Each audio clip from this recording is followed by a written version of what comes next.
여러분 안녕하십니까? 성형외과 전문의 이신지입니다. 오늘 이 시간에는 흡연과 성형수술에 대해 말씀드리겠습니다. 흡연은 이제 모든 병의 원인 중에 하나로 흡연자뿐만 아니라 주위 사람들에게도 간접 흡연으로 민폐를 끼칠 정도로 환영받지 못하고 있는데요. 이 성형외과 전문의들에게도 환영받지 못하는 것이 바로 흡연입니다. 성형수술뿐만 아니라 모든 수술이 과정도 중요하지만 회복 과정도 중요한 만큼 이 흡연이 미치는 영향은 경우에 따라서는 치명적이 될 수도 있습니다.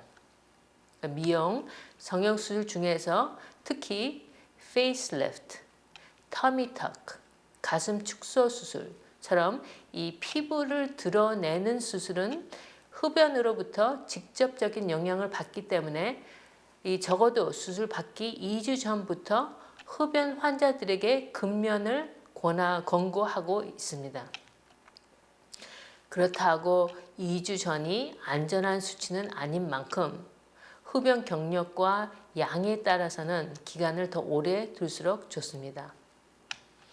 흡연 환자들에게 생길 수 있는 수술 후 후유증으로는 이 상처가 벌어질 가능성이 높고 또 피가 고이거나 또 염증을 유방할 수도 있으며 이 붓기가 잘 안 빠지고 물이 고일 수 있기 때문에 결과적으로 이 수술 결과에 대한 만족도가 높지 않을 수 있다는 점입니다.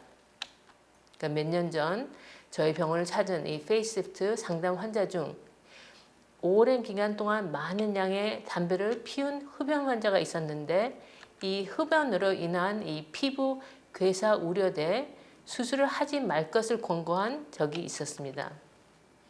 그런데 그럼에도 불구하고 그 환자는 다른 곳에 가서 수술을 하고 전혀 효과가 없다며 다시 저희 병원을 찾아왔습니다.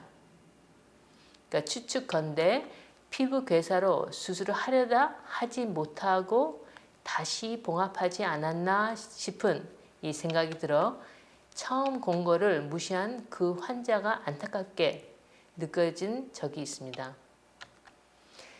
또 한 가지 새로운 사실은 수술을 한 흡연 환자들을 대상으로 8년 동안 수술 후 금연 과정에 대한 설문조사를 실시한 결과 대부분의 환자들이 건강 때문이 아니라 수술 때문에 일시적으로 금연을 했으며 일부 적지 않은 이 환자들은 이 수술 후 회복 단계에서 금연 권고에도 불구하고 yes라고 대답 뒤 흡연을 했던 것으로 밝혀져 금연이 쉽지 않다는 것을 다시 한번 알 수 있었습니다.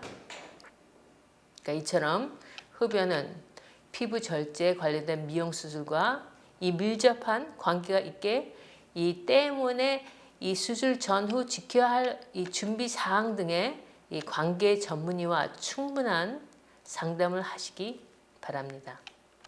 다음 시간에 다시 뵙겠습니다. 감사합니다.